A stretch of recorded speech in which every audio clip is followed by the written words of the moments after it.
coming alive. Heat of the night. Now it's the time. Don't try to hide. 'Cause I'm gonna.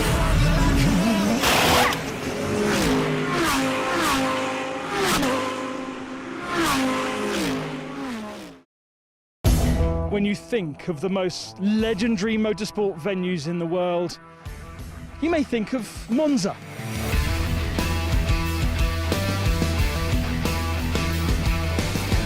Motorsport was born in France. Grand Prix, after all, is a French word. For me, Spa-Francorchamps. Eau Rouge at night, dreamy, scary.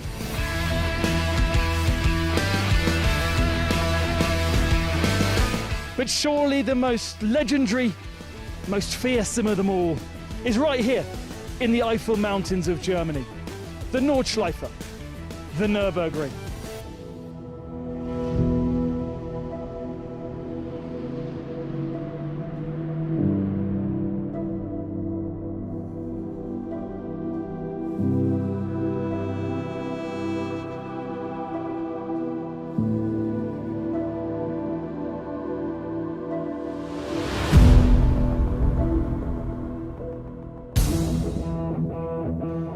Hosting motorsport since 1927, it's one of the sport's oldest and most notorious venues, overlooked by the Nürburgring Castle. It demands huge respect, but is loved by car and motorsport fans alike.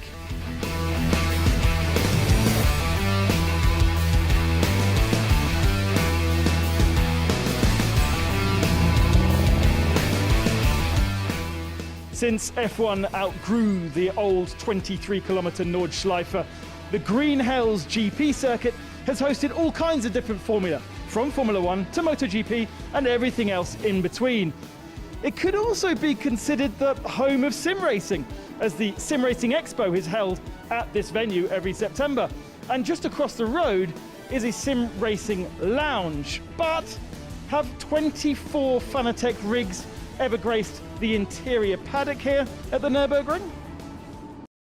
5 weeks on from Spa-Francorchamps, the Fanatec Arena has made the short hop across Belgium's border into Germany for the penultimate round of the 2021 Fanatec Esports GT Pro Series.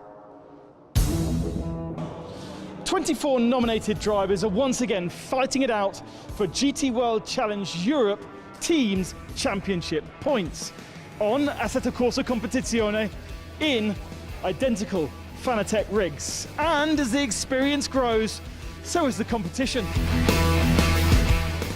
Emil Frey and Lamborghini, WRT and Audi, and most recently Walkenhorst and BMW scored a victory apiece in each of the first 3 rounds, but it's Arthur Rougier who has an opportunity to win the overall esports team's crown with a race to spare here at the Nurburgring.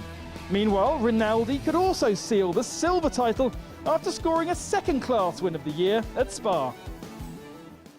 And one man trying to stop that from happening here at the Nürburgring is Kiko Galbiati. Kiko, how much time and effort have you been putting into the sims to get yourself up to this level in this Fanatec Arena?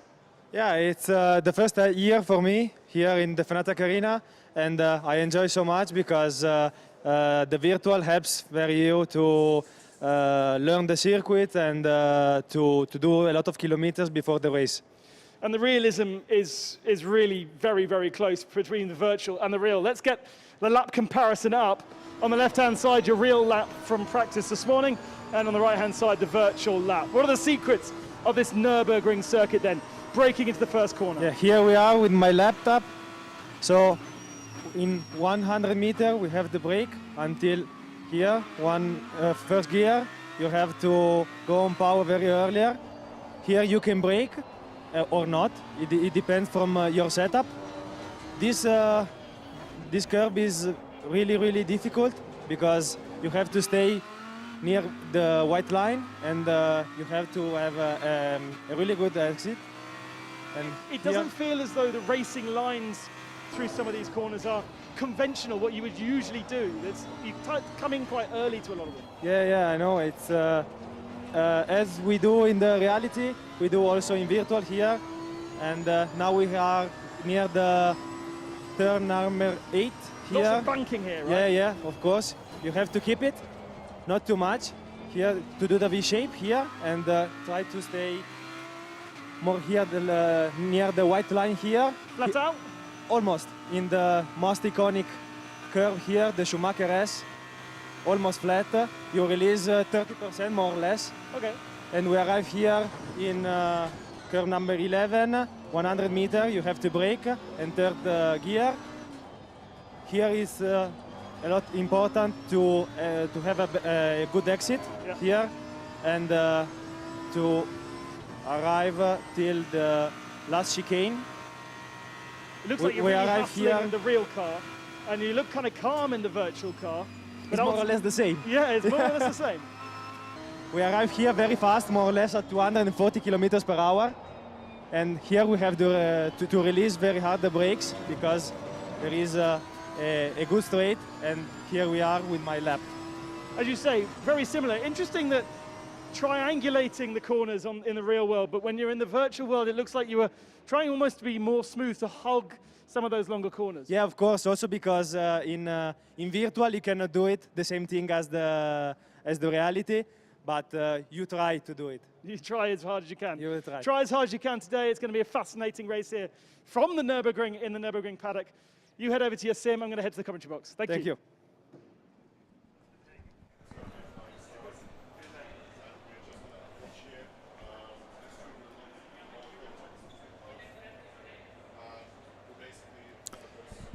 So we have the cars on the formation lap with Dries Van Thor having taken pole position. So first time out that we've seen him in the Fanatec GT Esports Pro Series, and he puts it on pole position. And with him at the front of the grid is Reichi Tomita, who had a class win earlier on in the season back at Monza, but putting himself then from the Silver Cup onto the front row of the grid. So we're looking set then for what's going to be another lively hour of racing with the mandatory pit stops, with, of course, the top three in each of the two classes carrying points into the real world.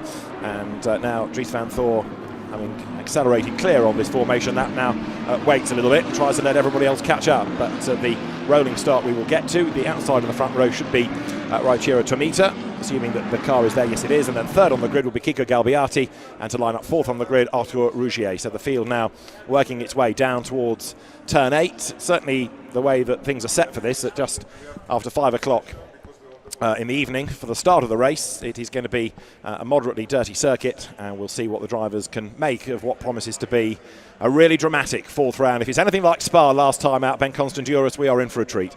Yeah, absolutely. Matt Campbell and David Pittard, we just saw briefly there on row 4. Now, we're seeing the guys in their rigs for just a few moments as we reset the server. As you may have noticed, there was a car out of position, so we need to get our grid sorted properly, and then we can go back to racing. So all our drivers will be informed to get out of this particular server that they're in right now and jump into a new one, which should have the correct grid. Okay, so that will be looking something more like it, with the front row, as I say, being Dries Van Thor and Reichiro Tomita. The second row will have on it Kiko Galbiati and Arthur Rougier. The third row is going to be Raffaele Marciello, and alongside him is going to be Matt Campbell. The fourth row of the grid, David Pittard, Spa winner, and therefore carrying weight, and Alex Arca to line up alongside. The fifth row of the grid is going to have on the inside Mick Grenier, the outside of the fifth row Alex Fontana. Following that, they will be Nicholas Nielsen and Ben Barnicoat, who's been really short of luck, it seems, in the esports races thus far this year. Then there will be, as the grid starts to take shape, that's not standings, I should say, based on what we've had thus far, Arthur Rougier ahead of the absent Daniel Juncadella and the absent Kelvin van der Linde. So David Pittard here has a golden chance to gain more ground for Walkenhorst. Nicholas Nielsen and Matt Campbell rounding out the scorers within Pro, also in need of some decent results out of this. In silver, Benjamin Highties and Fabrizio Crestani, representing Rinaldi, are ahead from Mad Panda Motorsports, Ezequiel Perez Companc and Reichiro Tomita. Well, Tomita on the front row, again, very well placed to score ground here. Yeah, and considering we've got 2 more rounds, that is a 6 point on offer in total. 3 points for the win, 2 points for second, and 1 point for the for third. So in theory, in both of our championships, if we see a Rinaldi win in the Silver Cup and if we see an Emil Frey win in the Pro Series, then we could end up already sealing our esports teams championships here this weekend, even though we've still got one more round to spare in Barcelona. Indeed so. Right, then the drivers, having been told about the servers, will get themselves sorted out. We will be good to go very, very shortly, one hopes, and then we will be ready for this fourth round of what's been a fascinating championship. We've seen some of the stars of esports and who's been able to make that adaptation quickly from the real world to esports, but we've also had quite a few drivers with a fair amount of bad luck as well that they'll be quite keen to get rid of. Yeah, like any motorsport, things happen, don't they? And we've seen so much of that across our 3 races so far. Just make a note, of course, that they are racing for teams points rather than individual points. So the fact that Daniel Ukendela is not here, the fact that Kelvin van der Linde is not with us this weekend, they are being replaced in that team by team representatives, and therefore for Dries van Thor, who is on the front row of the grid, if he takes a victory, his tally of 3 adds to Kelvin van der Linde's tally of 3 from round 2. That wouldn't be enough to stop that man from taking the championship, because he would be, in theory, well, he would actually not be able to get 9 points because you can't have 2 winners. And therefore our championship would roll on. But the point is, it is a teams thing, not an individual driver thing. So many of the teams are stuck with the guys they know. Arthur Rouget, we've seen, done all the rounds and picked up a victory, a second and a third. But like Rinaldi, each of the 3 rounds we've had so far have had 3 different drivers. That's right. So the server now is being joined by the drivers. They're making their way down the pit lane. The grid is going to be sorted out, and then we'll be good to go racing. The Nurburgring has always been a venue that delivers plenty of drama down to that first corner, that Mercedes arena, and you can anticipate exactly the same in this virtual race that we're about to enjoy. Yeah, we saw some of the pro drivers do in the first races of our pandemic series last year. We had ghost laps on the first lap, which means you couldn't hit anybody. But we've obviously turned that off now and made this as professional and as realistic as possible, and therefore contact is very prominent in the first couple of corners. They try and sort themselves out. Indeed so, and the drivers, just like in the real world, need to be mindful of that. It's funny, isn't it, because some of the people that are specialists in esports will tell you that contact is an absolute no-no, whereas it's more the real world drivers that get their elbows out in esports racing and get stuck in. But they know what can happen in the real world to their cars, their setup, the aero accordingly. However, the drivers await the server to be ready for them, and then we can go racing. A little bit delayed, but we'll be good to go as soon as. That little shot there of the WRT team with the GoPros above their heads, I don't think that those are GoPros that we have fitted for broadcast across the WRT team. I think that's the team having the ability to see what the driver is doing, having the ability to see the screen that the driver is seeing, because they've got so much information on that screen that we don't see. And I think that that's just another step up from the team, making sure that they have all the data. They then use a Discord server or even a radio like a normal team to be able to speak to their drivers, to tell them when to pit, what other people are doing, and really taking it as seriously as they would do the real race coming up tomorrow afternoon. Wouldn't surprise me at all, knowing WRT. So we're about 3 minutes away from getting things ready, fingers crossed. And again, you can see at the end of a day of racing at the Nürburgring how dirty it is offline on that pit straight. So the cars, as they join the server, the drivers join, they drop down onto the circuit. So Dries van Thor on pole position. Quite a debut, that, isn't it? Unbelievable, really. It's not a man that I've seen too much of in the virtual world, and you do tend to bump into these people virtually when you log into servers and things. But obviously, Dries, with plenty of experience, he's been. WRT have a lot of experience, even in the engineering department of that team, to make sure the car runs properly. And Dries has jumped into something that obviously is working correctly. They've got Tamita also working alongside them, and it is an all WRT front row, just to prove how successful they have been at getting this car sorted for this track. Yeah, strange, isn't it? Because what we're seeing on this grid doesn't necessarily echo what we've had in the real world today. However, it is still, if you like, going to prove who the stars are, whether it's in the real world or the virtual. So looking forward to this. We're about 2 minutes away from that rolling start, so then we'll be in business as soon as you look at number 57 that Mikael Grenier will drive, number 14 alongside of Alex Fontana. Pick a winner out of all of this. Is it going to be an Audi-dominated race like it was qualifying? It's funny, isn't it? Because Arthur Rouget, I don't think, has ever really shone in the qualifying sessions, and he's just always kept himself out of trouble and found himself in a position to win the races at the end, or even just pick up a second and a third. So fourth position's a pretty good starting spot considering he's carrying ballast. And we've also got ballast further back with David Pittard, of course, in the BMW with, in a way, a surprise victory last time out. The BMW certainly isn't the strongest of vehicles on this particular platform, but with support from BMW Motorsport, their sim racing department helping Pittard out last time and surely this time as well. And the little tricks that make the sim faster or that you wouldn't do in the real world that work in the sim, for instance. In that BMW, for instance, Pittard is stamping on the throttle to get the turbo spooling, which he would never do in the real world, but it works in the virtual to then get more power, and he's basically accelerating about 3 or 4 seconds earlier than he would do. He's having to recalibrate his brain for this to be able to do that, so it works and he's faster. Just having a look at the grid, you can see what we've got and who we've got and where they are. Looking across the different brands, 57 there, Mikael Grenier. We've got the McLaren just one further row back. Ben Barnicoat drives that, lining up alongside Spa 24 real winner, Nicholas Nielsen.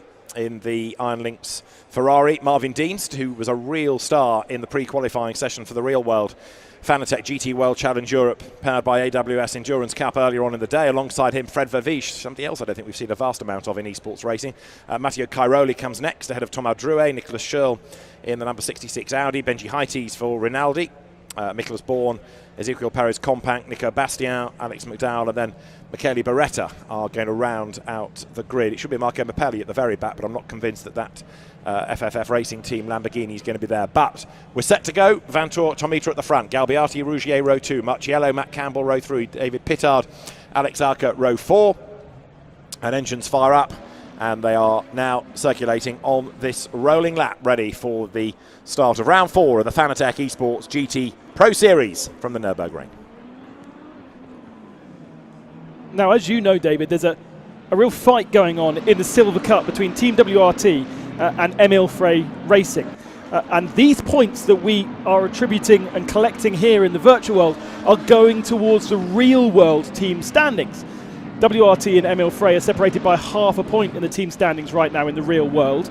And therefore, the fact that there's 1 point separating them here has a huge effect on what's going on in the real world. And that's the whole point here. Virtual meets real. We actually have an effect on what is going to happen at the end of the championship year in the real world, thanks to the races that we're doing here. And that is why these guys are taking it seriously. There are some teams who have put different drivers in to have a go in every round, but there are other teams who are taking this very, very seriously.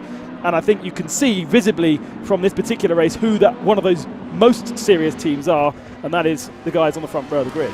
I can't think of an occasion in anything that WRT hasn't taken seriously, whether it's Fun Cup racing? Well, absolutely. They were at Le Mans, winning in LMP2 and running cars in Fun Cup. And whatever level it's on, it is taken deadly seriously. It's a team that knows when to have fun and also when to take it seriously. And Dries van Thor is going to be fascinating in this, because there he was on pole position. So in terms of one lap around the circuit, absolutely fine. But now we're about to see what he's like for an hour in the virtual world. Kiko Galbiati could be a bit of a dark horse in this. We know about Arthur Rougier's pedigree. David Pittard from 7th. If he can make ground through the first few corners, don't rule him out either. Let's not forget we've got 2 separate races within this 1 hour sprint race effectively. We've got the Silver Cup and the Pros, and you can see on the left hand side those that have the darker silver colour to the background, they are in the Silver Cup, so Tomita Galbiati, and then those with the white backgrounds, they're in our Pro Cup. So at the moment, in theory, Van Thor is first in the Pro Cup, Rougier second and Marcello third. We ignore the other 2, but then those are in the Silver Cup, and third in the Silver Cup is Alex Acker down in 8th position. So that's how we're going to look at it points-wise, but of course they are all racing over the same piece of tarmac. Indeed so. Mandatory pit stops, of course, to be made as well. So although it's not for a driver change, because it's a single driver event, there is that pit stop element, and you can try and use that to your advantage, gain ground potentially by ducking out of the traffic. And that was how Rougier lost the race last time out, if you remember. Yep. He did something in the pits that he doesn't really know what it was, but it basically meant he was in the pits 3 or 4 seconds too long, and Pittard then inherited the victory. And he was the faster of the 2. Rougier got back onto the tail of Pittard, but couldn't find a way through. I think David would tell you he inherited the lead and then worked hard for the victory, but I know what you mean. That, different drivers have different opinions on all of this. Right, we are good to go, because out of the chicane they come, and now in that 2x2 Noah's Ark formation, then up towards turn 17 here at the Nurburgring, the Grand Prix circuit, with the Nordschleifer looming over from that last corner. Arturo Tomita is on his toes on the outside line there. Pole position is Dries van Thor. It's 1 hour of racing. It's the 4th round of the Fanatec Esports GT Pro Series. It's the Nurburgring. It's 6 minutes past 5 within the game, and it is go, because they blast away now, and there's contact straight away as Matt Campbell bounces off the BMW there of David Pittard, but they survive it, and it's Tomita in the lead on the outside line as they head down towards turn 1. Tomita has the advantage. Dries van Thor tries to break late on the inside line. Kiko Galbiati arrives like a missile in the middle, misses everybody. Thankfully the two Audis go toe-to-toe, but it's Tomita on the inside and van Thor on the outside. Oh, and a big slide there from the outside from Van Thor, so he's lost ground and momentum going into this part of the circuit. We've got a Lamborghini to the outside line there, so is that Rouget and a spinner mid-pack. Didn't see who that was. That'll cause people to scatter. Yellow flags come out as ever. People go wide at 4, but we'll work it out from the order in a moment as there Galbiati's under attack from Matt Campbell. He thinks about the inside line, but to no avail there. Heading down, and Ben Barnicoat gets his elbows out and wriggles away up past Raffaele Marciello, so Ben goes by. Marciello with the number 5 from where he started the race, losing a position to Barnicoat, who started in 12th position. So a really, really good start from Barnicoat. Now the live timing sorts itself out and works out where everybody is, trying to work out who was facing the wrong direction. But certainly Marciello has not made a good start. And there is Alex Acker also dropping to 15th spot. He was up easily in the top 10 in the first corner. It was indeed. So he's dropped back, and the order at the moment on the timing screen slightly distorted because Mikael Grenier is not leading the race, that's for sure. So as the leaders come through, it is Raichiro Tomita up front there. Second is Dries van Thor. So Mikael Grenier is for some reason being shown in the lead, but also in the pits. So we'll ignore him for the moment. Hopefully that will update at the end of the lap. And Tomita not only leads, but he's just edging away. And actually the battle's going to be on for second, isn't it? Van Thor, he's being caught by Arthur Rougier. So it's Audi versus Lamborghini. And there, lower down the order, look, the Mercedes coming under attack, number 40. So that is Nicholas Bourne with Alex Acker crawling all over him and bouncing off the racetrack there and back on with contact Mapelli. And Acker is the victim of all of that. Not his fault at all.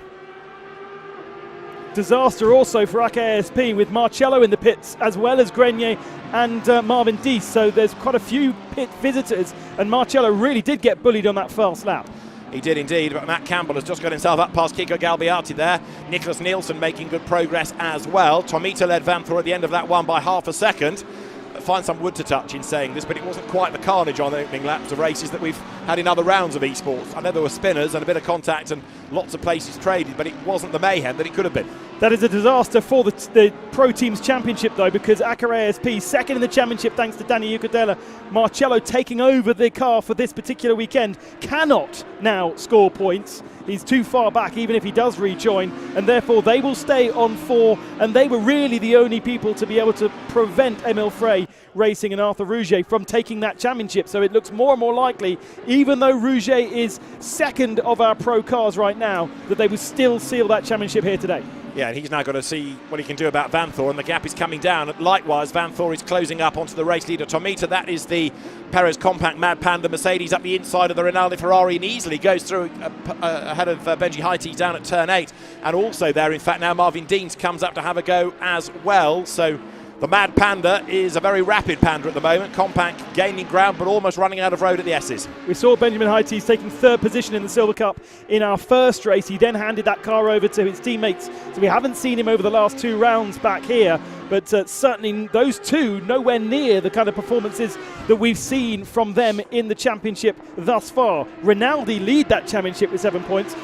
They're definitely not scoring points down at the moment where they are, and neither are Mad Panda in 2nd position.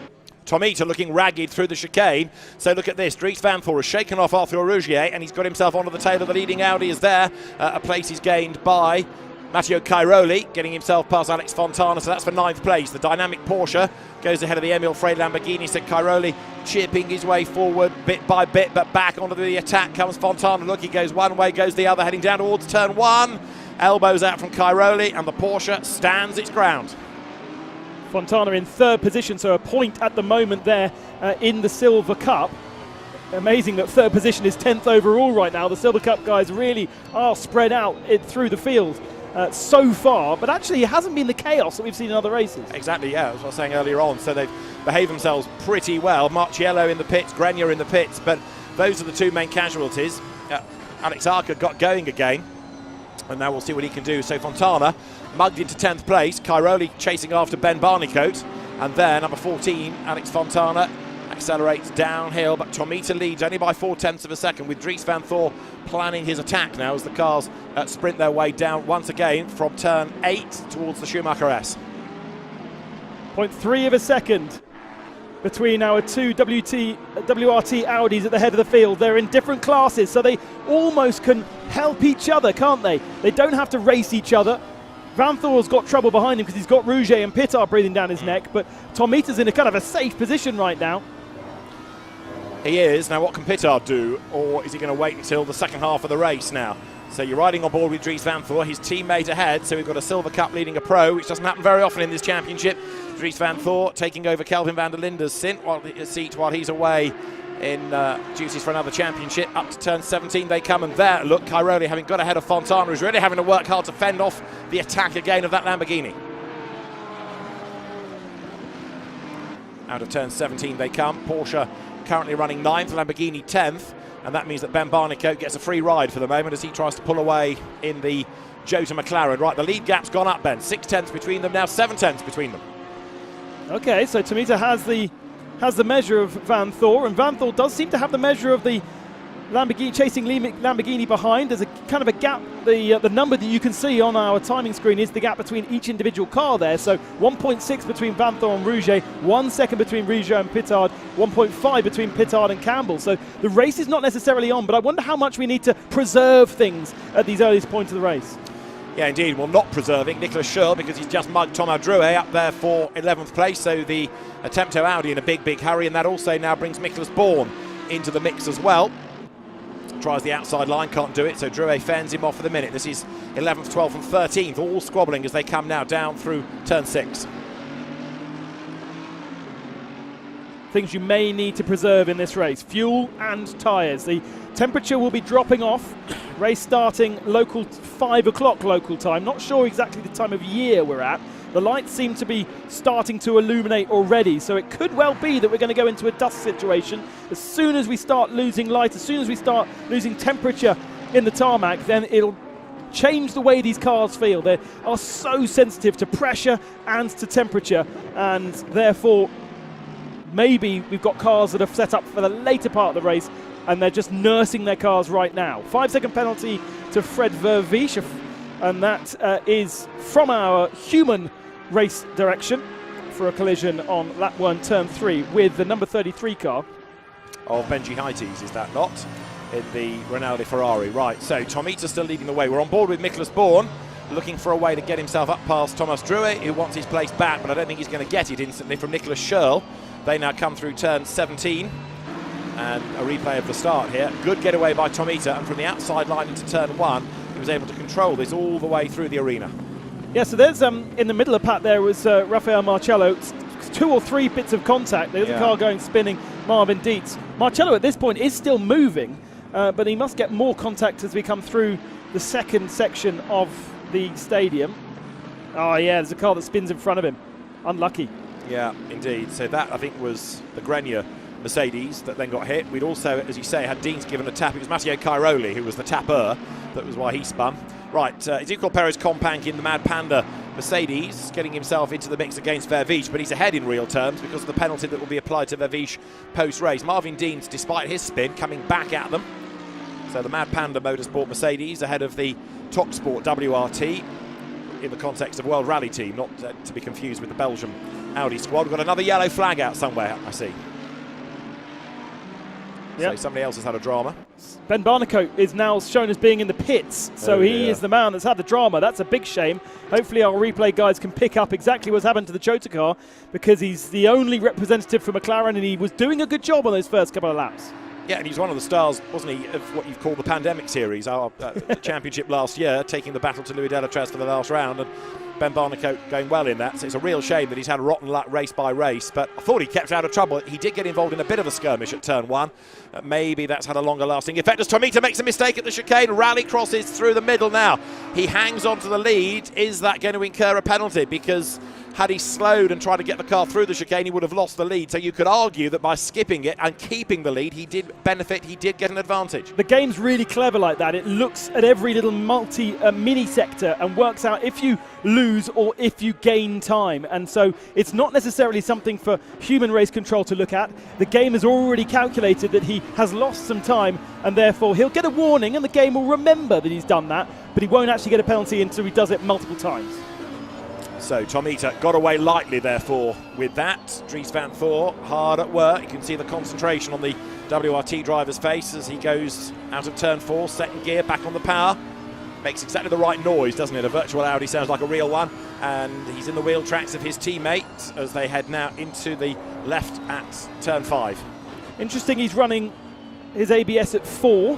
You can see various numbers there which will relate to what he is seeing. You don't see the tyre pressure and tyre temperature from our perspective, but he will see those numbers filled in. So the ones that are 0-0s, that's because we are not wanting to broadcast all of the various clever things that they're doing, but we do see that he's running traction control down at 1, which you'd expect, but the ABS quite high at 4.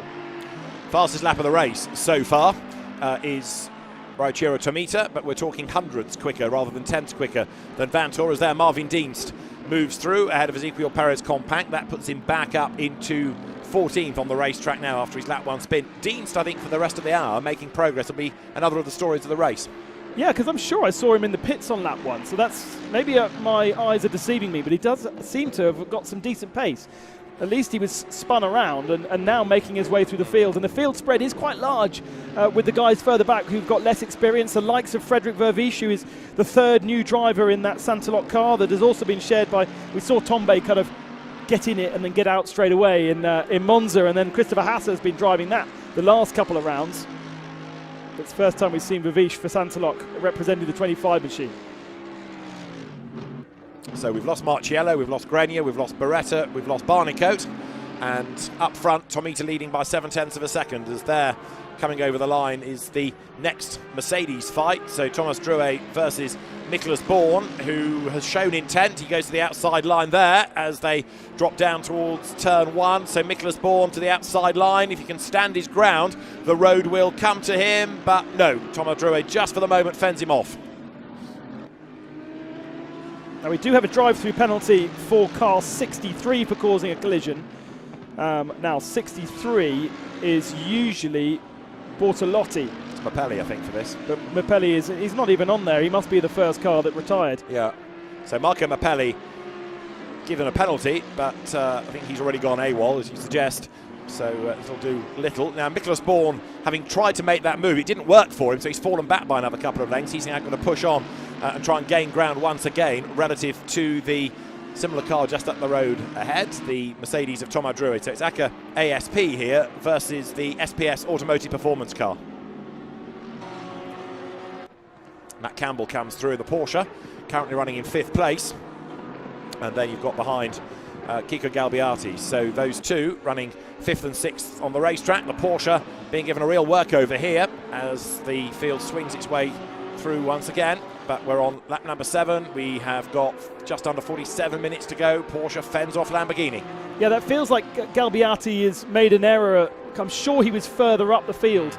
Certainly from lap 1 he was, but falling now behind Matt Campbell, and perhaps he is starting now to try and regather his composure and get back ahead. It doesn't matter really in terms of silver class points. He'll still pick up 2nd position. He's nowhere near any of his rivals. Fontana there is the next best rival, 3 or 4 seconds back. Yeah, Galbiati was 3rd on the grid. He was good at the start of the race, you're quite right. And now he's all over Campbell, isn't he, there like a rash as they come down to turn 1. Porsche versus Lamborghini. Matt Campbell in the GPX Racing Porsche just keeping him at bay for the moment.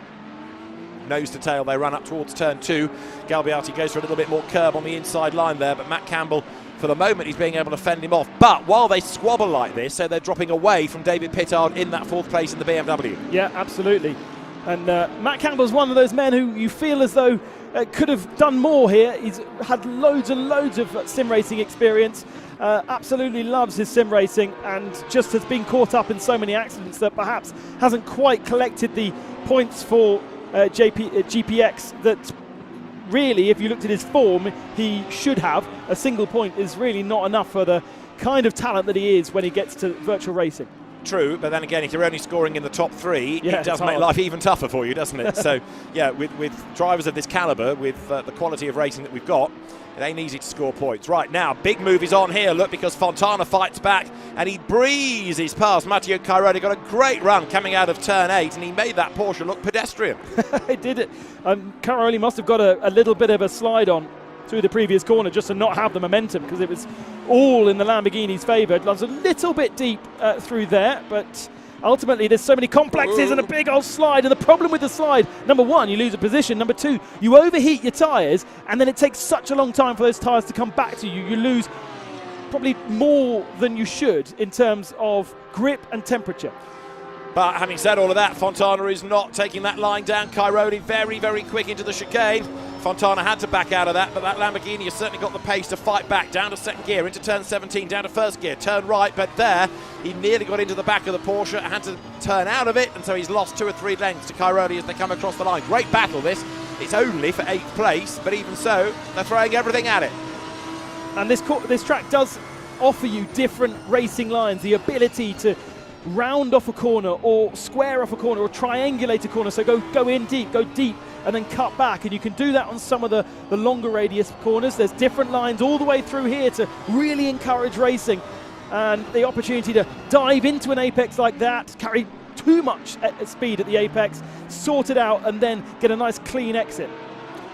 Well, Matteo Cairoli defending well all the way through the arena there, hanging on to position. Now, up front, the story is changing. Tomita is over 2 seconds clear of Dries Van Thor now. Arthur Rougier is still third, but surprisingly not doing much about the second-placed Audi. So either it's all going to come together in the second half of the race, or the story is set with Tomita being able to extend the margin and Rougier not having quite the pace here of the WRT duo. Yeah, lost 0.7 of a second on the last lap alone. It was a good lap from Tomita. I think Dries Van Thor had a mistake last time, and that's where the 0.7 have gone.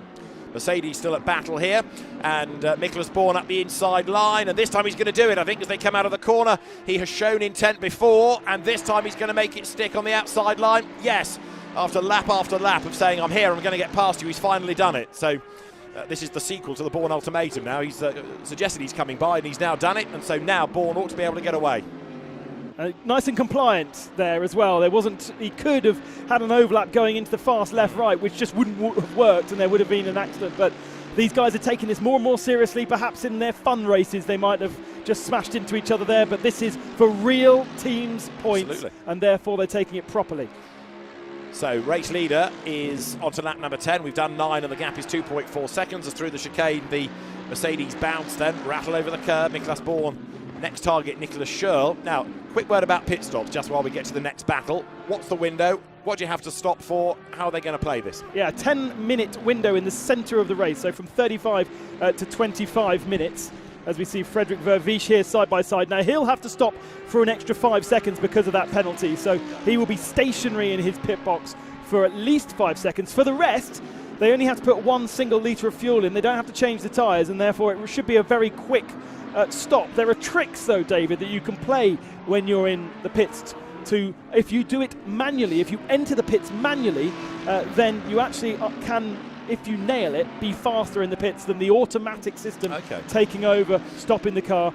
But also, if you then don't set all the settings correctly, you can take more time. So there's lots of things in the pits that, unfortunately, we don't see as a viewer, but can go very wrong if you don't do it. And I think that's where Arthur Rougier got slightly tripped up last time out. He would have learnt it. He'd have gone back home and done lots and lots of pit stops. So just like the real world, you can win or lose in the pits. We've seen that time and time again, haven't we? However good your on-track stint is, it can suddenly change in the pit stops as the leaders then now drop down the hill once more, and this lower down is the fight for 14th, Vervisch versus Companc.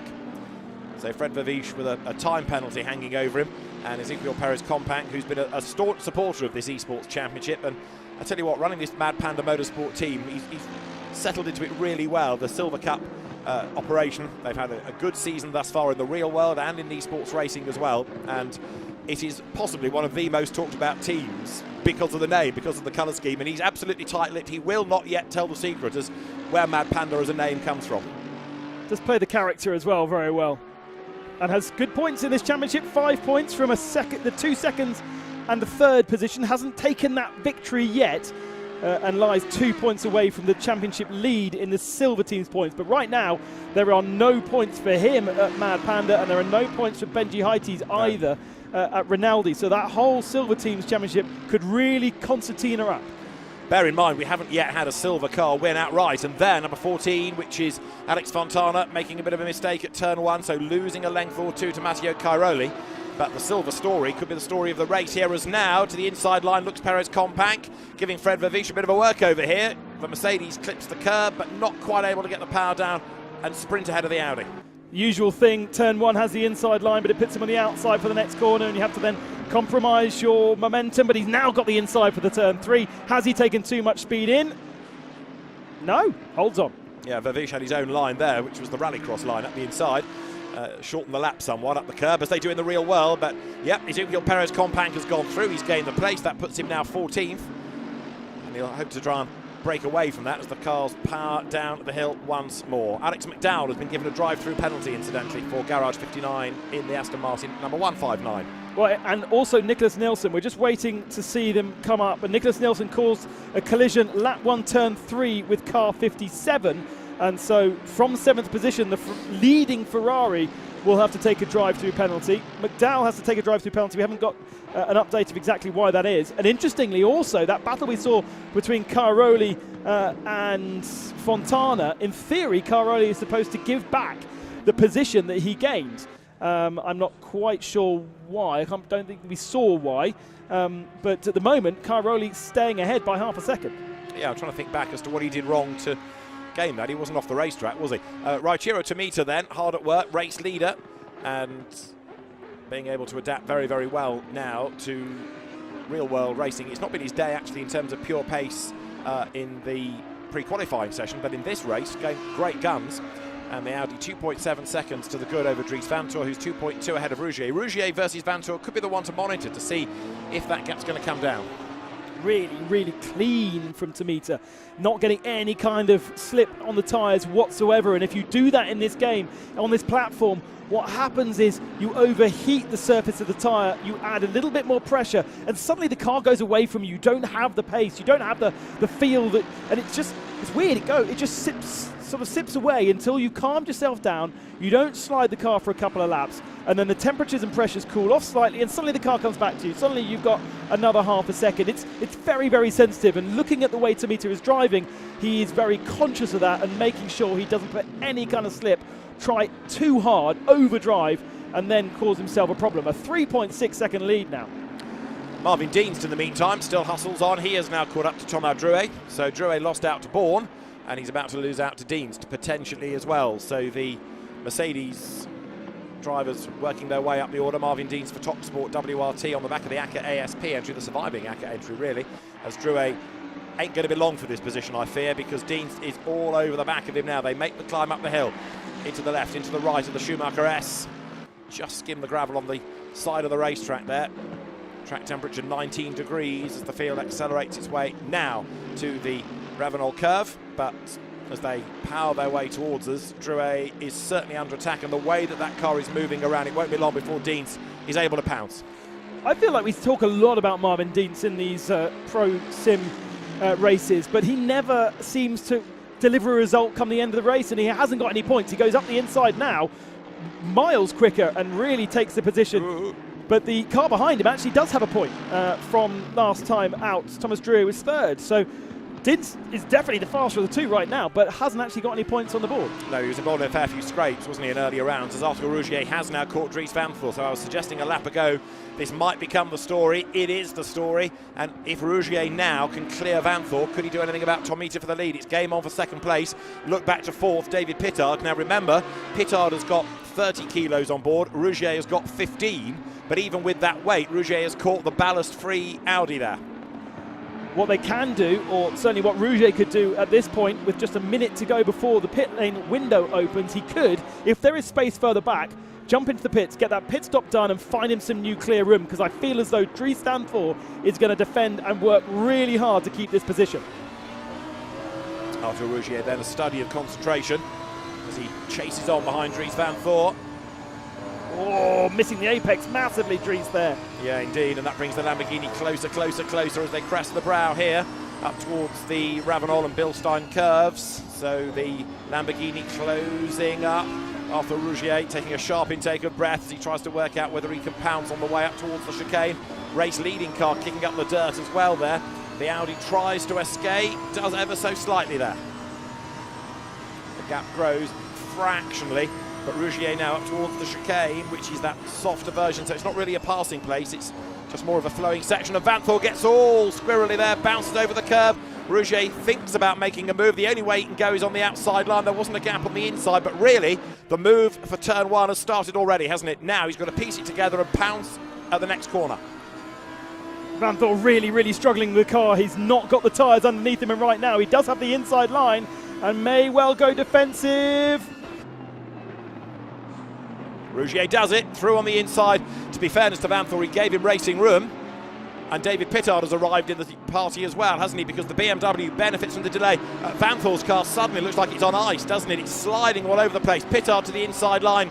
Easy peasy, through he goes, up on the inside line. So the Spa winner goes third, and Vanthor, who started on pole position in the space of a lap, has had his hat nailed on, down to fourth place. Campbell is also closing in the Porsche for fifth. So the race leader, Tomita, is nearly 10 seconds to the good, but it's all happening for second, third, fourth, fifth, sixth. The queue is growing. Dries Vanthor has got to gather this car up. He's just got to do a couple of laps where he's not sliding around, where he's not panicking, and the car will come back to him. The tyres will come back to him. He hasn't lost it completely. They've still got to do half a race, but it just does, as you say, look like it's on ice at the moment. Oh, he makes a mistake into the gravel. Off he goes, so Dries Vanthor tumbles further down the order. That's going to put him sixth. I think also off the road has got another one. It's Alex McDowell that ran wide down at the bottom of the hill as well, possibly distracted by what was happening ahead. But now Vanthor from pole ends up sixth. Bad news for WRT relative to Emil Frey in the championship, of course. Yeah, the two big challenges to Emil Frey, Acker ASP, the 88 car, and the 32, with both of their drivers not here, probably watching us right now, kicking their sofas, because their cars that they've worked so hard to keep in the championship hunt are now starting to fade out of it. And it's so competitive in the Pro Series at the head of our field that a couple of positions lost by Dries Vanthor now means he's not scoring any points. So Arturo Tomita comes over the line, out on his own, looking absolutely dominant right now, because Arthur Rougier 8 seconds back. Now we need to start looking at lap times, don't we? Now that Rougier has cleared Vanthor, what can he do relative to the man ahead of him as Vanthor goes for the pit lane? Yeah, weirdly, it doesn't show on our... There we go. So it's a long old line into the pits that Dries Vanthor, the first man to pit. I was thinking this is probably a good time to do it, because by sitting there in the pits, he might get a little bit of cooling off of those tyres as well, so the car can come back to him. Further back, we've got Caroli Compact and Nicholas Nielsen, who've all completed their mandatory pit stops, as well as, for some of them, a drive-through as well. Indeed so, but the lead gap, 8.5 seconds, the last lap for Tomita, quicker than Rougier. Bad news for Emil Frey racing that. But, of course, Rougier, even if he doesn't win the race outright, wins his class. So he still gets the 3 points. So maybe now they're on the radio to him saying, well, we're doing what we need to do. We're winning the pro element of this. That's a silver that you're chasing. You don't need to catch and pass. You just need to preserve your place. Yeah, but he's only got Pittard 1.2 back, and we saw what happened last time out. Matt Campbell's also in the mix there as well. So those three together, bit of a gap then to Dries Vanthor, who's the next person in that particular split. Scholl may inherit that after the pits, whilst Vanthor's gone into the pits. And Vanthor's got a drive-through penalty for that. Be speeding in the pit lane for Vanthor, compounding the disaster. Well, it's not your day. It is not your day. So after a good grid position, there, replay of the start and all the dramas that befell Marvin Dienst. Nicholas Nielsen was involved in that. Now he gets into the back here of Mikael Grenier, and that was a little tag which caused the Mercedes to spin and then in turn get into the way of everybody else. That was how it went around. That was why Raffaele Marciello collected a spinning car. So yes, Nielsen the guilty party there. Tomita in the meantime then is making life look easy up front, controlling it from the start. Got ahead of Vanthor from the off, didn't he? And Dries Vanthor with his drive-through penalty is falling further and further and further down the order. That is absolute disaster, considering the pace he had, considering the performance. First time out here in the Fanatec Arena, and really looked to start, but just didn't had the one-lap pace, but didn't have the endurance pace over a stint, and maybe just didn't have quite the understanding of how this platform reacts if you push too hard. Well, Tomita understands it, absolutely. And there, fourth, Kiko Galbiati, still chasing after David Pittard. But the margin between those two, 2.9 seconds now. Matt Campbell has pitted, so he's the first of the leading group after Van Thor, who arguably was falling out of the leading group anyway. Campbell the first one in, and Drouet is in out of 10th place in the Mercedes number 87, the ACA car.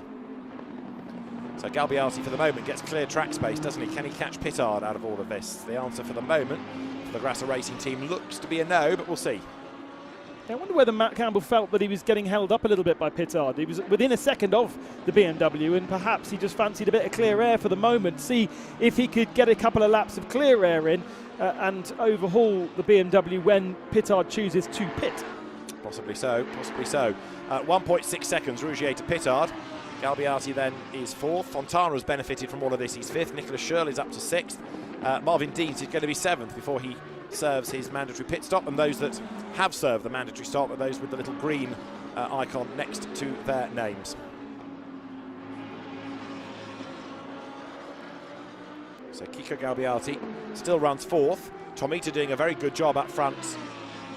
Well clear of Rougier now. 8.9 seconds. If anything, that margin's getting bigger.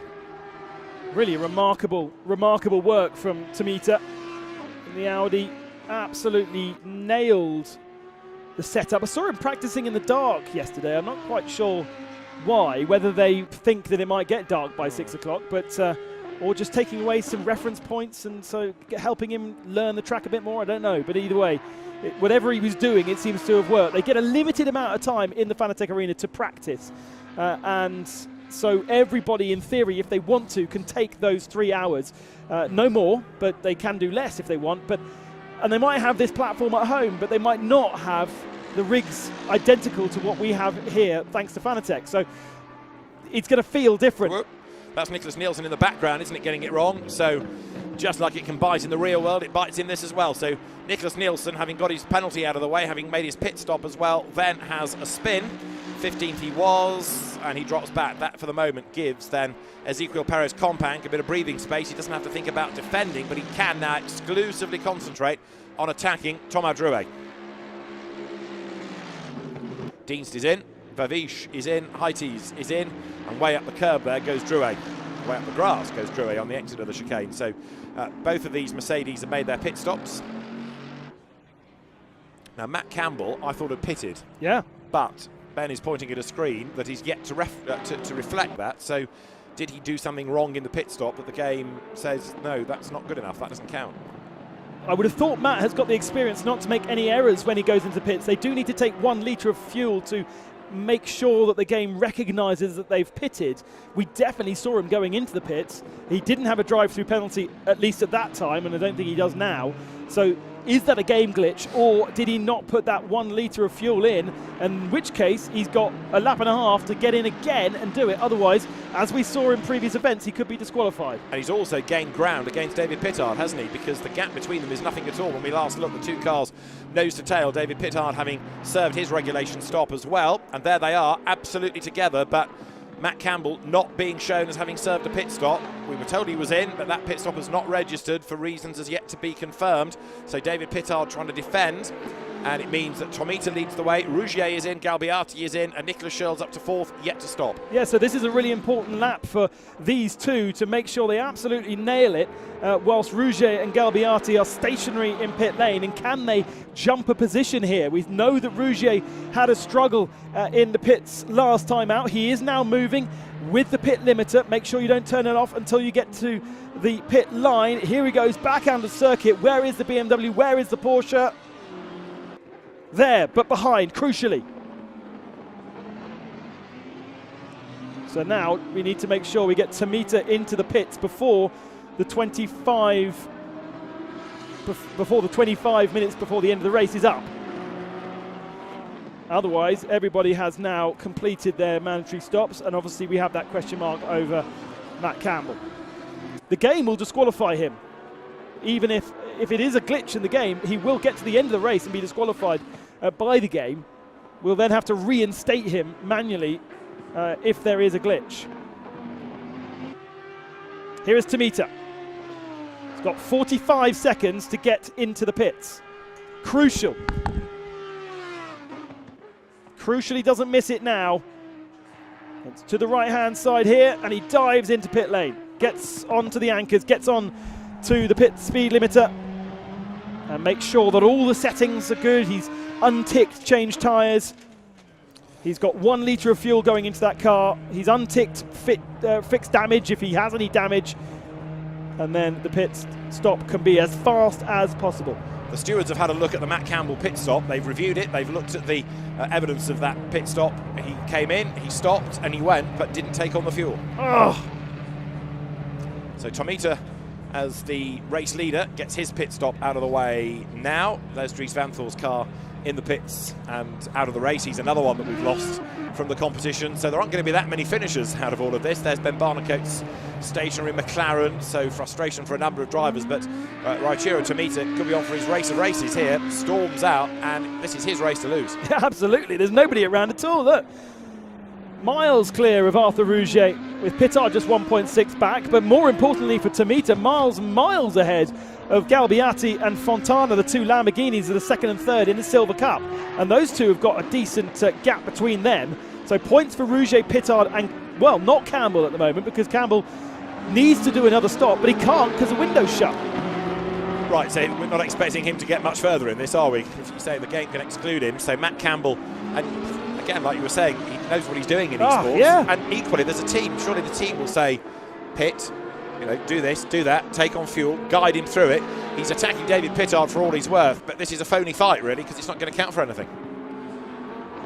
The question is, though, do you disqualify them right now, knowing that the window's shut and you can't do any more, or do you let him race to the end of the race and perhaps get involved with, well, certainly with Pittard, who's there and being hassled by him? It's a difficult one, really. It is. I mean, down to the stewards, whether it is exclusion or whether it's a time penalty added on or a subsequent drive-through. We'll wait and see what they do, but they know what the issue is. They're on top of it. Now they just need to apply the appropriate penalty. So keep an eye on your penalties Discord room there. But the game will do it automatically at the end of the race. It will disqualify him at the end of the race automatically because he didn't tick that box for basically. So yes, we could manually then reinstate him, but ultimately the game on this particular occasion is taking control. Well, Matt Campbell will be, to say the least, irate about that because he's throwing everything at this David Pittard BMW. The margin has extended slightly by a length or so on this lap as the Porsche storms up towards the chicane. Up front, Tomita is 9 seconds clear of Rougier now. And that last lap, quicker from the Lamborghini, only by 4/10. So there's a huge amount for Rougier to do. And Matt Campbell comes up towards the timing line. Now, if the team is monitoring this and aware that exclusion looms, this Damocletian exclusion, I'm surprised he's staying out. Yeah, absolutely. Maybe he doesn't have a team on Discord chatting with him. We know some of them do, but maybe not all of them do. And so he's just carrying on. He'll also see that on his screen that he's driving in front of, he'll see that he hasn't been registered. But I guess in his mind, he's putting it down to the fact that there was an issue with the server. That, you know, things do happen like that. So really a big shame. He doesn't have as much experience on ACC as he does on other platforms, that is for sure. But he's done 4 races here. He's represented GPX. He's got himself a point last time out. It's a little silly error that you wouldn't necessarily have expected. It'll be a 130-second penalty at the end of the race. That's what the game will give him. Okay, so for number 22, the... Don't even know what 130 seconds is in minutes. And 2 minutes and 10, isn't it? Is it? Yeah. That was quick. Very good, David. That's more than a lap then. Absolutely, yeah. So bye-bye Matt Campbell. He's going to be last, effectively, isn't he? Okay, he's not thrown out of the race, but kind of doesn't matter when you're going to score so little. So 2 minutes and 10 seconds of a penalty. And David Pittard then will get a free ride, effectively now to 3rd place. And 2nd in pro standings, so another 2 points to him, but that wouldn't be enough to keep the championship alive in our pro teams standings in terms of the Esports Pro Series. Of course, these points count towards our Sim Championship, but they also count to the Real World Championship. And so for Emil Frey, they will end up winning this championship. They won't win the real one because there's a couple of races left. Brain hurts now. Yeah, I totally agree with you. Here for Garage 59 is the lapped Alex McDowell, so he's had an off and has been badly delayed. He's currently the last placed driver in the classification, but potentially won't be last with Matt Campbell's penalty to be applied. Yeah, he had a drive-through penalty earlier on in the race, but it didn't come from our race direction, so it must have been a track limits issue or perhaps even speeding in the pit lane. But I think this is the first time we've seen Alex in the Garage 59 car, certainly in the virtual world. Indeed, losing out to Alex Arca on track there, the Attempto Racing Air, and he goes through to gain track position because the Audi's trying to stay ahead of Benji Heites there, the Colombian driver in the Rinaldi Ferrari. Disappointing from the Rinaldi Ferrari. We've seen, as I said, that's taking lots of points. Benji got 1 point when he was in the car in Monza. It's taken 2 victories after that, but Benji looks a bit ragged. He's on the grass again and down in 15th position. Don't think he's really been caught up in any incident and accident, so that will be a little bit of a disappointment for Ferrari as well. He's the leading Ferrari ahead of Nicholas Nelson.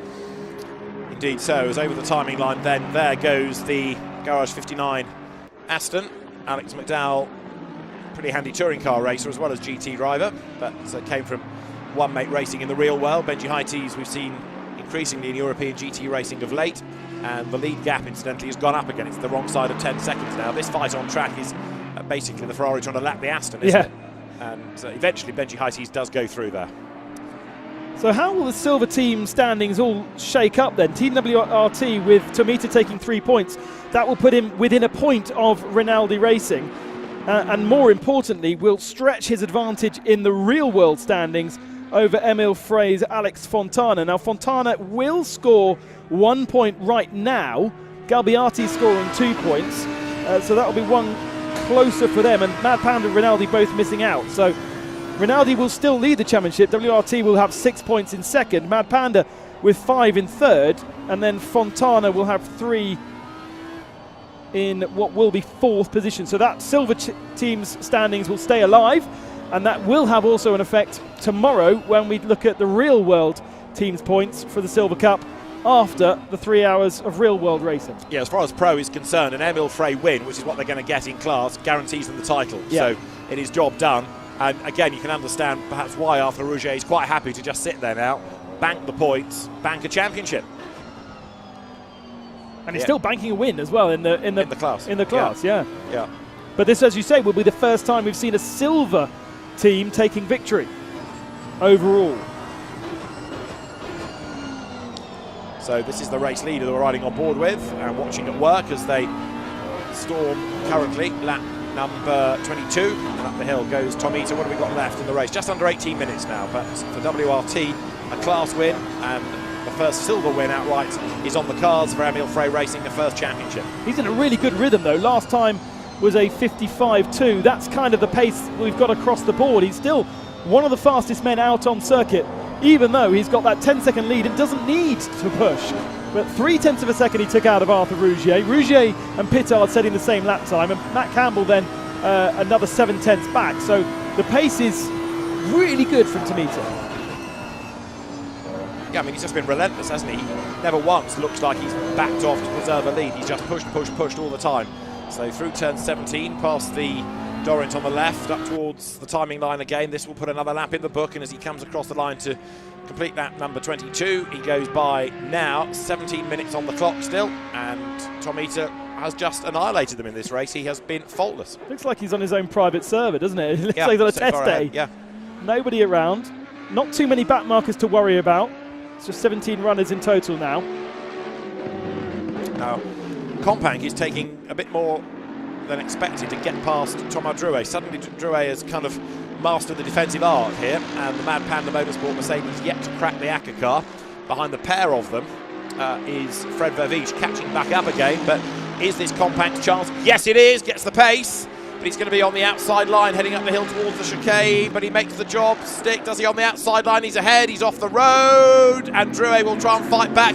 This is Verviche's golden chance to gain 1 place, maybe even 2. He gets up the inside, and so for Ezequiel Perez Compank, it was 1 up and 2 back, wasn't it? Because he was briefly through, but now he's ended up losing both places, and Verviche gains, and so also does Drouet. When we saw the two Mercedes earlier on going side by side, one of them backing out as they got to the flat out left-right. That's really what should have happened there. But oh wow, what's going on here then? That's Compact having a moment of some description. Anyway, the Mercedes off the racetrack. We'll concentrate on Verviche attacking Drouet for the moment for 11th and 12th places. Tomita is 10.5 seconds clear and leading the way. Second of the Silvers, Kiko Galbiati. Third of the Silvers, Alex Fontana. And Compact is out of the race by the look of it. Gloves off, headset off.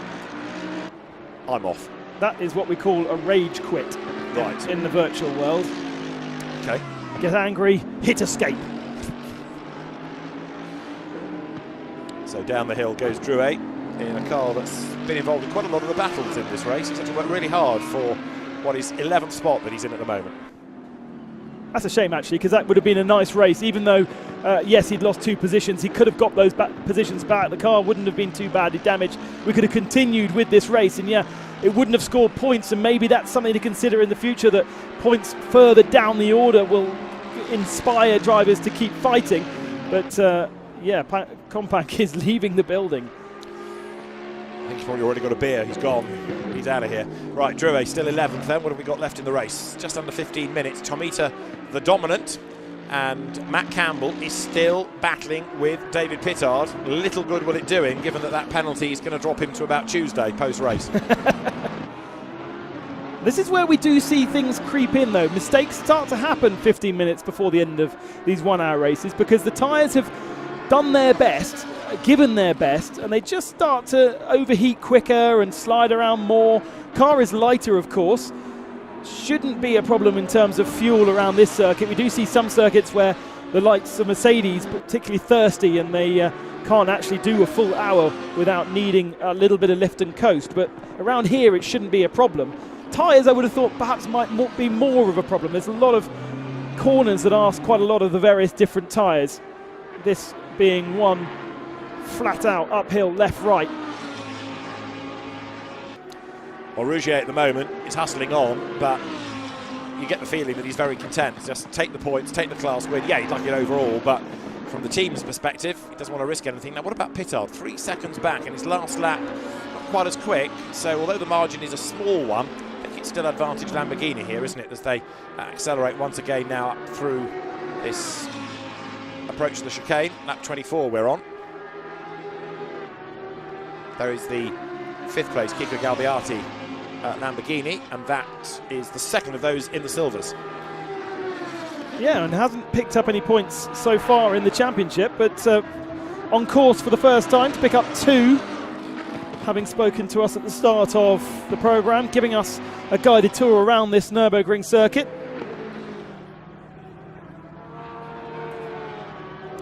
Well, Galbiati over the timing line came out of the Lamborghini Super Trofeo, in which he was one of the stars, and he comes then now down to turn 1, so accelerates out of the right-hander that brings you into the arena, and then this long looping left, the 5th place Lamborghini, clear in turn of the next of the Emil Frey fleet. And just look at how little movement you've got in the car. The car isn't sliding around too much, it's not understeering too much, it's very stable and it's undramatic, and that is really how you get the best out of this platform. It's so easy to push hard, especially when you've got ABS and traction control. You can throw the car in and all the electronics kind of sort themselves out, but it's not fast, and you end up overheating things and making it even slower. You can see what I've been doing since the last round. Oh, absolutely. Overheating my tyres quite a lot. Is that what it is? Right. That is what I've been doing since Spa, learning how not to drive around on ACC. We are going to have a 4th different winner of the championship, but we are going to have the first double for a brand, aren't we? Because Audi's had a win already at Paul Ricard, thanks to Kelvin van der Linde, who dominated that race, that shortened race in the end, the restarted race, really in the same way that Raichiro Tomita is dominating here. This, in the meantime, is Fred Verviche ahead of Thomas Drouet for 11th and 12th places, but Audi as a brand is going to be the first double winner, because we've had Lamborghini, Audi and BMW thus far outright. Yeah, and it's not just the brand, it's the team as well, WRT. Yeah. We've spoken a couple of times about just the professionalism that they're bringing to this, and potentially in the Silver Cup it could mean championship win or not when it comes to the end of our real championship. We have one more of these virtual races in Barcelona in the second week in October, before the Fanatec arena gets packed away for the winter, and will be re-prepped in Monza next year. Well, Vervish, a welcome addition to the esports ranks, learning about a new art, 11th position for the very rapid Belgian. Whether you put him in a GT car or a touring car for Audi, he delivers, and now he is doing so on a sim as well, as he comes a little bit deep there through the first element of the second S, in other words, through the Ravenol curve. Speed builds at this section of the circuit up towards the chicane with just over 10 more minutes of the race to go. Vervish running in 11th place, but it's a shame that we've lost quite a few of those drivers from earlier incidents or their rage quits. Vervish rattling over the curb there. And in this platform, if you do that too aggressively, you can bend the suspension. It's not something that happens often, but if you hit that little curb at the wrong angle, you can damage the car, and you will then suddenly have a slower car than you had a previous lap. And you might not really know why from the way that the car feels through the steering wheel, but there is a damaged model on this, and usually it's from being too aggressive. With low pressures on curbs, you can get punctures, and you can rattle over a curb too much and then have suddenly your steering facing the wrong direction. Well, Vervish doing a reasonable job for the moment, as we have Tomita then leading the way now, 11 seconds clear of Rougier, who is still 3 to the good to David Pittard. Campbell 4th for what it's worth on the road, so Galbiati will benefit, Fontana will benefit, and there is Raichiro Tomita coming through turn 17. It is hard to find further adjectives to describe what a good job he's done here. I mean, not put a wheel wrong, seized the advantage off the line, used his greater experience to jump ahead of Dries van Thor into turn 1, and he's never looked back. Really has been a very, very strong drive from the Japanese driver. And interestingly, Audi as a brand don't have a massive association with sim racing, unlike the likes of BMW that have a proper sim racing factory-backed BMW Motorsport team. Porsche the same, huge amount of support in sim racing, and Lamborghini have had their own sim racing competition on this platform last year.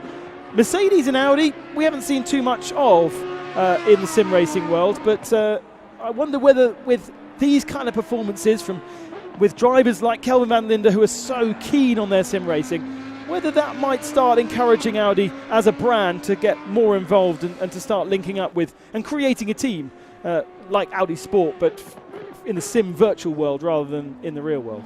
Possibly.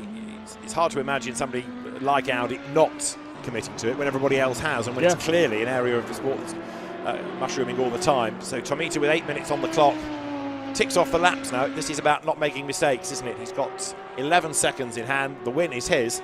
Just got to keep out of trouble here as the cars storm up through the Bilstein curve for the 27th time after Rougier and David Pittard second and third, and Kiko Galbiati to inherit 4th ahead of Fontana, and then Cairoli will round out the top 6. Track temperatures drop down from 21 degrees at the start of the race down to 18 degrees. It doesn't sound very much, and in the real world it isn't very much, but in the virtual world that does make a difference. It will make a difference to the way the cars feel, how they will handle. Just, this car looks so good though. Credit not only to Tomita but also to WRT for potentially setting and finding a setup for that car that just seems to be working so well. David Pittard still storming on in the BMW, now third place, bearing in mind he's carrying an extra 30 kilos of weight in the setup of that car, the success ballast for winning last time out, which of course Tomita will also have to lug round in the next round of the championship. But the heaviest of those cars within the Silver Cup, the Benji High-Tees Ferrari, and it's not carried the weight very well, has it? Because as Alex McDowell is in the pits, that means that High-Tees is now last in the classification, Matt Campbell accepted. Yeah, Pittard doing a very good job as well. He was brand new to this platform when we went to Monza, built this Fanatec arena for the first time, installed all the rigs inside the arena, and he turned up and was like, I've been nominated to drive this. They actually have a really good set of drivers that have sim racing experience in that team, but Pittard was volunteered and started to learn. First couple of races without the BMW support, but then he got some support from Niels Naujoks at BMW Motorsport for the setup of the car, and those two have been working very hard ever since to make sure that when he jumps into the Fanatec arena, he doesn't need to start searching for a setup, bangs it in, makes it feel good for himself, and then can easily get those lap times in straight away. Yeah, David is no stranger to sim racing, you're right, but Assetto Corsa is different for him, but he's adapted very well. He's one of our 3 race winners thus far. It's about to become 4, isn't it, with Roichiro Tomita with now 6 minutes to go. Kiko Galbiati here, good qualifying, kept out of trouble. Strange, isn't it, of all the places to have relatively little drama on the first lap. That Mercedes Arena is not the one you'd have expected. I know there were people spinning, but it wasn't the crash fest that we had at Monza, for example. And I think that we saw that also in the pandemic series. As people get more experience with the platform, with racing in the virtual world, things got cleaner, didn't they? And people, I think, also took it more seriously. As we get to the tail end of this championship, when they start seeing the effects of the virtual races on the real world championship, the teams may have just going to tap on the back and go, right, you know, these points really matter now. And if you want to keep your drive for next year, play the game. Yeah. So over the line goes after Rougier, heading for a class win. And the margin to the overall race leader is now 12.7 seconds. So yeah, Rougier settled for this as the car now once more heads up through the first couple of corners. He's got a nice tidy little collection of those €6,000 checks as well, after a couple of podiums in every single round. So he's got a little bit of prize funding. We do have monetary prizes for each one of our races, both in the Pro and the Silver Cup. And victory in the first round of the championship would have awarded him €6,000, 4,500 for second and 3,000 for third, I think. So add that all together, he's got one of each of those, and then he's going to get another 6,000 here, and that is not bad for a couple of hours playing on a computer game. Indeed so. And also sharpening your act for tomorrow. Cairoli there in the Porsche. He's currently 7th on the road. Now that's going to become 6th on corrected times, with Matt Campbell's penalty being applied. 4 more minutes of the race to go as the Porsche heads downhill once more. And the Dynamic Motorsport entry currently is 5.5 seconds back from Alex Fontana, but Cairoli rather in no man's land here. The only place he's going to gain really is because of Campbell's penalty post-race. But he'll score his first point. That's true, yes. And he's been a stalwart of the championship, you know, he's committed to it. There is Alex Fontana, so he runs in 6th place and is the 3rd of those in silver at the moment. Riding on board with him at the moment as he comes up towards the Bilstein curve. And Tomita, the race leader, continues to be dominant up front. WRT Audi 12 seconds to the good now, just continues to build that gap all the while.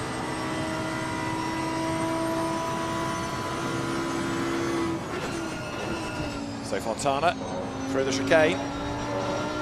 He's got a bit lonely as well, hasn't he? Nobody ahead of him, nobody behind him really that's going to challenge. So taking this as useful practice for tomorrow, just keeping his eye in. A little bit of correction needed there up towards the line. We'll go through with 3 more minutes on the clock. And all those noises and references that they experience in the real world, simulated here in the virtual world. The rumbling over the curves is a reference to know where your wheels are. The locking of the tyres, the lights to show you've locked the tyres, the hum of the engine, all incredibly simulated on Assetto Corsa Competizione. The onboard of Alex Fontana, just watching him at work, he looks remarkably calm about this. There are others and you can see the concentration, you can see the effort, but Alex's demeanour just makes it look quite effortless. Yeah. I find that also with Arthur Rougier when we switch to his camera. He's just in a very chilled, relaxed world. Because it is physical, and if you do get yourself all tense up, and for a whole hour, we saw Pittard was streaming with sweat at the end of the last race where he took victory. After all of the pressure that he had to absorb, it really took an effect. And then he had to go and do a 24-hour race the day after, so yeah, that took an effect as well. Alex Fontana then, with clear road ahead of him, storms now up towards the S's, but Roichiro Tomita is set, I reckon, to start his last lap if he hasn't already done so. You heard through that S-bend there just how much they're now having to come off the accelerator. They don't have the grip that they once had, and able to easily do that flat with the tyres that have worn out now. It's a big old lift to get the nose in, to get the car stable, to not move around too much and get through that cleanly. So here is Rougier up towards the line, so there's less than a lap time left in the race, but I would suggest that Tomita will get the checker flag this time around, even allowing for the margin that he had in hand over the Lamborghini. I think he's still on his last lap. So down to turn 1 goes after Rougier, but a class win and a championship crown for Emil Frey Racing awaits him. And definitely a little bit of a surprise the first time we saw him on the top step of the podium in Monza. Not a man that we saw too much of in the Pandemic Series the year before. Certainly not somebody that I'd come across in the world of sim racing, although he does a lot of racing in the virtual world, clearly. My recollection was that when he was there for the Audi that he drove, he was very, very quick. Yeah. But we didn't see either enough or a consistent. I had a feeling that he was one of the drivers that did very well in about the second round, and Audi's copped the weight and then struggled in the next and didn't kind of bounce back from that. But this man is just the star of the day. Raichiro Tomita has dominated, no question about it. Round 4 of the Fanatec Esports GT Pro Series.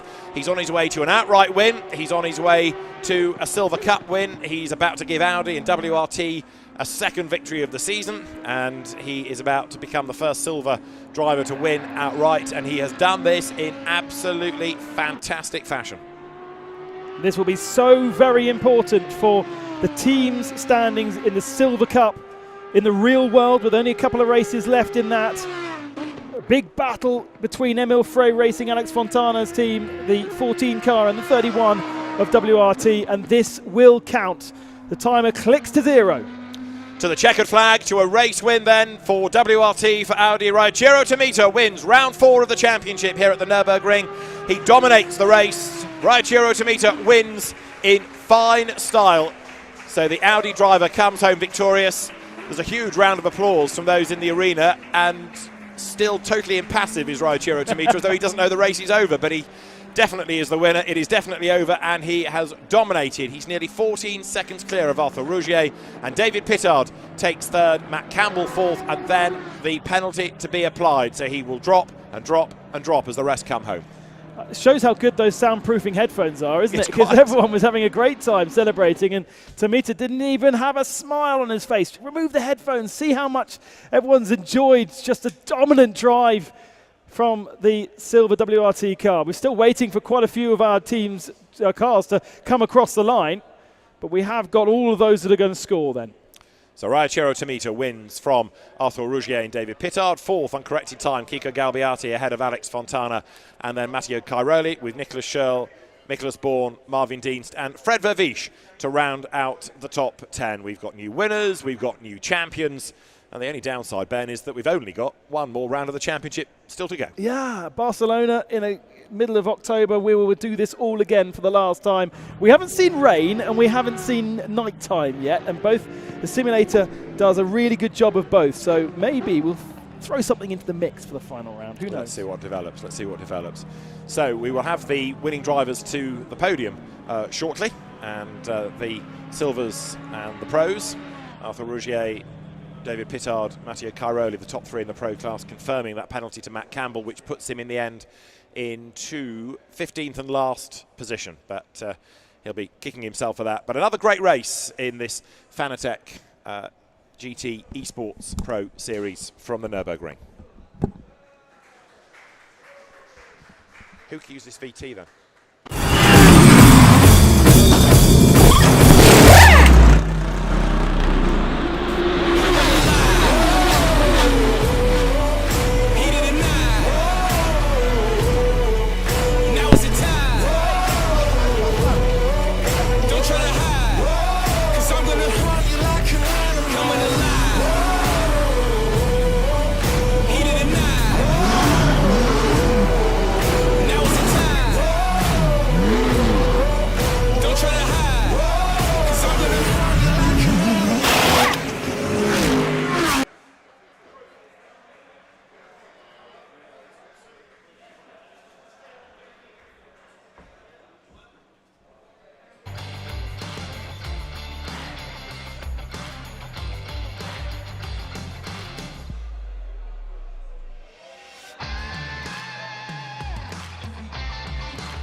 Hold yourself for a few moments. But first of all, the winner of our pro category, the champion, therefore, for Emil Frey Racing, Arthur Rougier.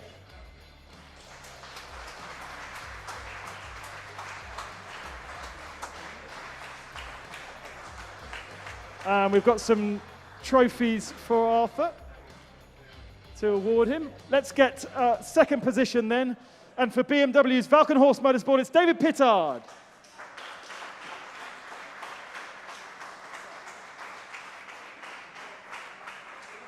And due to the fact that Matt Campbell did not put that 1 litre of fuel into the car, it's Matteo Caroli for Dynamic Motorsport who takes third.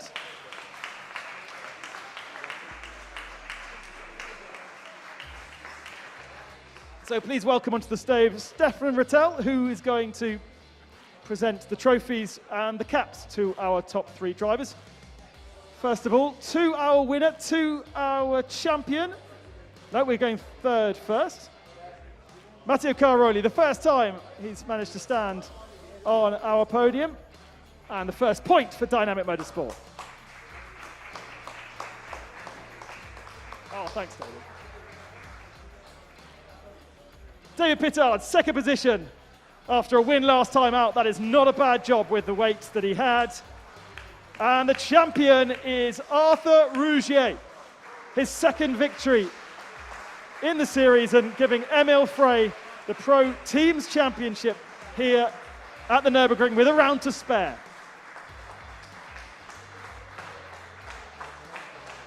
Thank you, guys. Let's dive in quickly with Arthur. Yeah, take that off me, it's sweaty.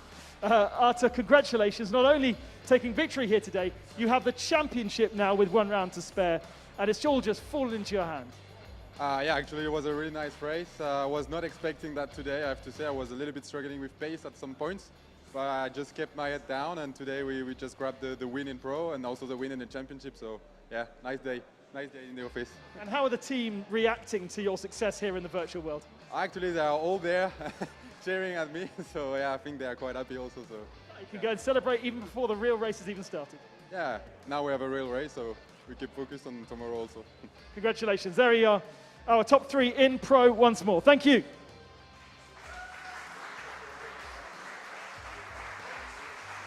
Right, if we clear the stage then, and we will get our silver category top 3 up here, and most importantly, the man who won overall our race today. A big round of applause for Team WRT's Rio Tomita.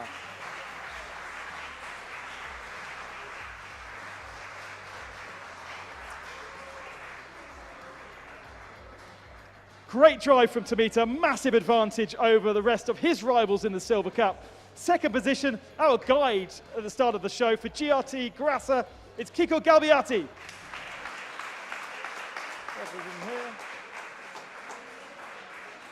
And once again, to celebrate even more points for Emil Frey Racing in this fight for the Silver Cup, Alex Fontana picks up third position.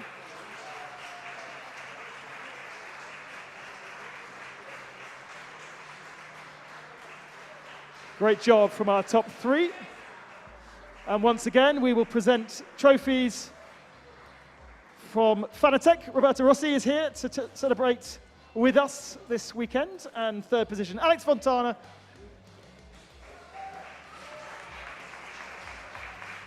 Picking up some more points for Emil Frey in the Silver Cup. It's the first time on the podium for Kiko Galbiati in second position. Really nice job in the Lamborghinis. But what about that? Over 10-second advantage at the end. Team WRT have done a great job in the sim today, contributing to the real-world performance thanks to Rio Tomita.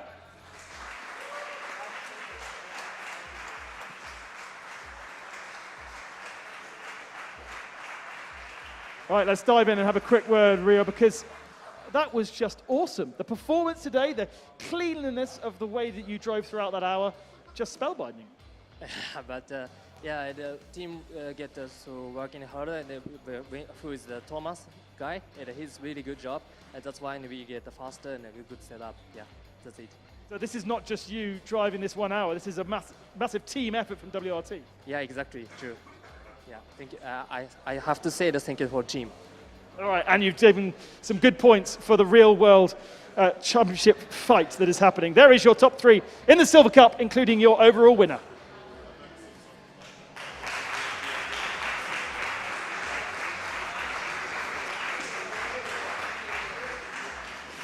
So that's it then. We have crowned already a champion in the Pro Cup.